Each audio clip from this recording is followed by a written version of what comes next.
Indian സിനിമയിൽ ഇന്നും അസൂയാവകമായ വളർച്ചയിലൂടെ തൻ്റേതായ താരപദവി സ്വന്തമാക്കിയ അഭിനേതാവാണ് രജനീകാന്ത്. ഈ പേരിന് മുന്നിൽ സൂപ്പർ സ്റ്റാർ എന്ന പട്ടം വർഷങ്ങൾക്ക് മുന്നേ താരത്തിന് ലഭിച്ചു. തമിഴ്നാട്ടിൽ എത്ര താരങ്ങൾ വന്നാലും പ്രതാപം മങ്ങാത്ത നടനാണ് രജനീകാന്ത്.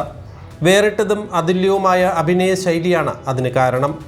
ലോകത്തെവിടെയും അദ്ദേഹത്തിന് ആരാധകരുമുണ്ട്. തമിഴ് സിനിമാ മേഖലയുടെ മുഖച്ഛായ മാറ്റിയ ആരാധകരുടെ സ്വന്തം തലൈവർക്ക് തമിഴകത്തിൻ്റെ സ്റ്റൈൽ മന്നൻ രജനീകാന്തിൻ്റെ 75ാം പിറന്നാൾ ഡിസംബർ 12-ന് ആഘോഷിച്ചു.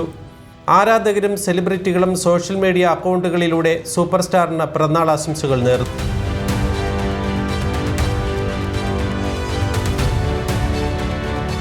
പ്രധാനമന്ത്രി നരേന്ദ്രമോദിയും രജനീകാന്തിന് പിറന്നാൾ ആശംസകൾ നേർന്നു.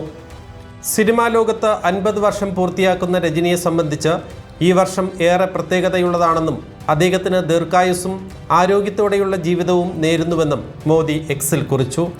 രജനീകാന്തിൻ്റെ മൂത്ത മകളായ ഐശ്വര്യ രജനീകാന്തിനെ വിവാഹം ചെയ്തിരുന്നത് നടൻ ധനുഷ് ആയിരുന്നു. ഇരുവരും വേർപിരിഞ്ഞെങ്കിലും ഭാര്യാപിതാവിന് പിറന്നാൾ ആശംസിക്കാൻ ധനുഷ് മറന്നില്ല. ഹാപ്പി ബർത്ത്ഡേ തലൈവ എന്നാണ് സോഷ്യൽ മീഡിയ പ്ലാറ്റ്ഫോമായ എക്സിൽ ധനുഷ് കുറിച്ചത്.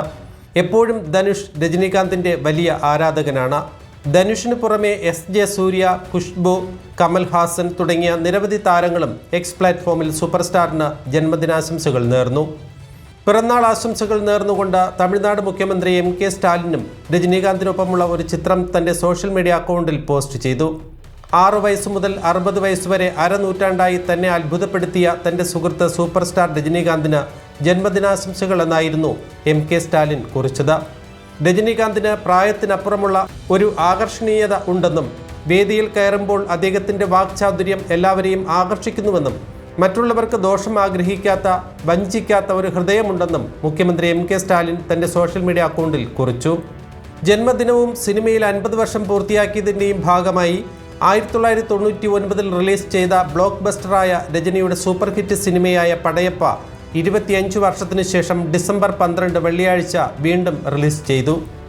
ലോകേഷ് കനകരാജ് സംവിധാനം ചെയ്ത കൂലി എന്ന മൾട്ടി സ്റ്റാർ ചിത്രമായിരുന്നു രജനീകാന്തിൻ്റെതായി അവസാനം റിലീസ് ചെയ്തത്. ഒരു ബിഗ് ബഡ്ജറ്റ് സിനിമയെന്ന നിലയിൽ മികച്ച കളക്ഷൻ നേടിയ ചിത്രം കൂടിയായിരുന്നു കൂലി. ഇനി വരാനിരിക്കുന്നത് ജയിലർ 2 എന്ന ചിത്രമാണ്. സൺ പിക്ചേഴ്സ് രജനീകാന്തിനായി നിർമ്മിച്ച പ്രത്യേക പിറന്നാൾ വീഡിയോയാണ് ഇവിടെ കാണുന്നത്.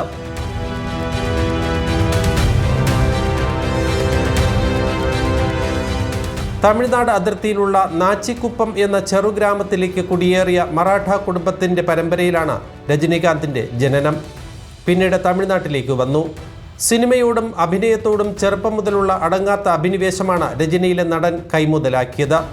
ബാംഗ്ലൂരിലെ ആചാര്യ പഠനശാലയിലും വിവേകാനന്ദ ബാലസംഘിലുമായിരുന്നു രജനിയുടെ പഠനം. ശേഷം സിനിമയിൽ മുഖം കാണിക്കുകയെന്ന ആഗ്രഹവുമായാണ് ചെന്നൈയിലേക്ക് വന്നത്. എന്നാൽ ഒരു ജോലി കണ്ടെത്താൻ കഴിയാത്തതിനാൽ സിനിമാ മോഹം ഉപേക്ഷിച്ച് തിരികെ പോകാൻ അദ്ദേഹത്തെ നിർബന്ധിതനാക്കി.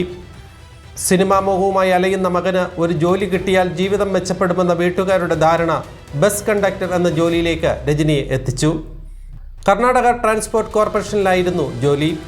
ഈ തിരക്കുകൾക്കിടയിലും നാടകങ്ങളിൽ അഭിനയിക്കാൻ രജനി സമയം കണ്ടെത്തി. പിന്നീട് മദ്രാസ് ഫിലിം ഇൻസ്റ്റിറ്റ്യൂട്ടിൽ അഭിനയം പഠിക്കാൻ ചേർന്നു. ആ സമയത്തും സിനിമയോടുള്ള രജനിയുടെ ആത്മാർത്ഥത കുടുംബത്തിന് അംഗീകരിക്കാനായില്ല. പലരും നിരുത്സാഹപ്പെടുത്താൻ ശ്രമിച്ചു. പക്ഷേ അയാൾ തോറ്റു പിന്മാറാൻ തയ്യാറായില്ല. കാരണം നടനാവുക എന്നത് രജനീകാന്തിൻ്റെ നിയോഗമായിരുന്നു. K. ബാലചന്ദ്രൻ്റെ സംവിധാനത്തിൽ 1975 ഓഗസ്റ്റ് 18-ന് റിലീസായ അപൂർവരാഗങ്ങൾ എന്ന ചിത്രത്തിലൂടെയാണ് രജനീകാന്ത് ബിഗ് സ്ക്രീനിൽ അരങ്ങേറ്റം കുറിക്കുന്നത്. തുടക്കത്തിൽ വില്ലൻ വേഷങ്ങളിലാണ് സിനിമാസ്വാദകർ രജനിയെ കണ്ടത്. എന്നാൽ 1980-കളിൽ ഒരു അഭിനേതാവ് എന്ന നിലയിലുള്ള രജനിയുടെ വളർച്ചയ്ക്കും കോളിവുഡ് സാക്ഷ്യം വഹിച്ചു. നെട്രിക്കൺ എന്ന സിനിമയായിരുന്നു രജനിക്ക് ആദ്യ ബ്രേക്ക് നൽകിയത്. ശിവാജി റാവു ഗെയ്ക്കോഡ് എന്ന പേരുമാറ്റി രജനീകാന്ത് എന്ന് വിളിച്ചതും ബാലചന്ദർ ആയിരുന്നു. 80-കൾ രജനിയുടെ താരത്തിൻ്റെ കുത്തനെയുള്ള വളർച്ചയ്ക്ക് സാക്ഷ്യം വഹിച്ചെങ്കിൽ 90-കളുടെ തമിഴ് തിരശ്ശീല ആ സൂപ്പർ സ്റ്റാറിൻ്റെ ആഘോഷമായിരുന്നു. രജനിയുടെ എക്കാലത്തെയും വലിയ ഹിറ്റുകളായ ദളപതി, മന്നൻ, പാണ്ഡ്യൻ, ഭാഷ, മുത്തു, പടയപ്പ, അരുണാചലം എന്നീ ചിത്രങ്ങൾ പുറത്തിറങ്ങിയത് ഈ കാലയളവിലാണ്. മന്നനും ഭാഷയും പടയപ്പയുമെല്ലാം തിയേറ്ററുകളിൽ ഉത്സവാന്തരീക്ഷം സൃഷ്ടിച്ചു. രജനി എന്ന പേരിന് എതിരില്ലാത്ത നിലയിലേക്കെത്തി ചലച്ചിത്ര വ്യവസായം. തൻ്റെ അഭിനയ മികവ് തമിഴിൽ മാത്രമായിരുന്നില്ല, തെലുങ്ക്, കന്നഡ, മലയാളം, ഹിന്ദി, ബംഗാളി ചിത്രങ്ങളിലും രജനീകാന്ത് അഭിനയിച്ചു. 2002 പുറത്തിറങ്ങിയ ബാബ ബോക്സ് ഓഫീസിൽ തകർന്നു വീണതോടെ രജനിയുടെ കാലഘട്ടം അവസാനിച്ചുവെന്ന് എല്ലാവരും വിധിയെഴുതി. എന്നാൽ 3 വർഷത്തിനു ശേഷം പുറത്തിറങ്ങിയ ചന്ദ്രമുഖി എന്ന ചിത്രം ആ തീർപ്പിനെ മാറ്റിയെഴുതി. മികച്ച വിജയം കരസ്ഥമാക്കിയാണ് ചന്ദ്രമുഖി തിയേറ്റർ വിട്ടത്. പിന്നീട് അങ്ങോട്ട് എന്തിരിനും, കബാലിയും, കാലയും, പേട്ടയും, ദർബാറും, അണ്ണാത്തയുമെല്ലാം രജനി ആരാധകരെ കൊണ്ട് തിയേറ്ററുകൾ നിറച്ചു. 2000 പത്മഭൂഷണും 2016 പത്മവിഭൂഷണും നൽകി രാജ്യം രജനിയെ ആദരിച്ചു. ദക്ഷിണേന്ത്യയിലെ ഏറ്റവും സ്വാധീനമുള്ള വ്യക്തികളിൽ ഒരാളായി ഏഷ്യ വീക്ക് മാസികയും ഇന്ത്യയിലെ ഏറ്റവും സ്വാധീനമുള്ള വ്യക്തിയായി ഫോബ്സ് ഇന്ത്യ മാസികയും രജനീകാന്തിനെ തിരഞ്ഞെടുത്തിട്ടുണ്ട്. 2021 ദാദാസാഹേബ് ഫാൽക്കെ പുരസ്കാരവും രജനിയെ തേടിയെത്തിയിരുന്നു.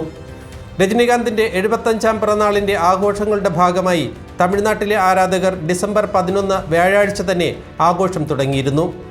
മധുരയിലെ തിരുമംഗലത്ത് രജനീകാന്തിനായി ക്ഷേത്രം നിർമ്മിച്ചിട്ടുള്ള കാർത്തിക് താരത്തിൻ്റെ രൂപമാതൃകയിൽ 1.5 അടി ഉയരവും 3 കിലോ ഭാരവുമുള്ള ഐസ്ക്രീം കേക്ക് മുറിച്ചാണ് ആഘോഷത്തിന് തുടക്കമിട്ടത്. രജനീകാന്തിൻ്റെ വിഗ്രഹത്തിൽ കിരീടമണിയിക്കുകയും പാലും ചന്ദനവും കൊണ്ട് അഭിഷേകവും നടത്തി. ജന്മദിനാശംസകൾ നേർന്ന് 75 ഭാഷകളിൽ പോസ്റ്റർ പതിപ്പിക്കുകയും ചെയ്തിരുന്നു. ഇന്ത്യയിൽ ഏറ്റവും കൂടുതൽ പ്രതിഫലം വാങ്ങുന്ന നടന്മാരിൽ ഒരാളാണ് രജനീകാന്ത്.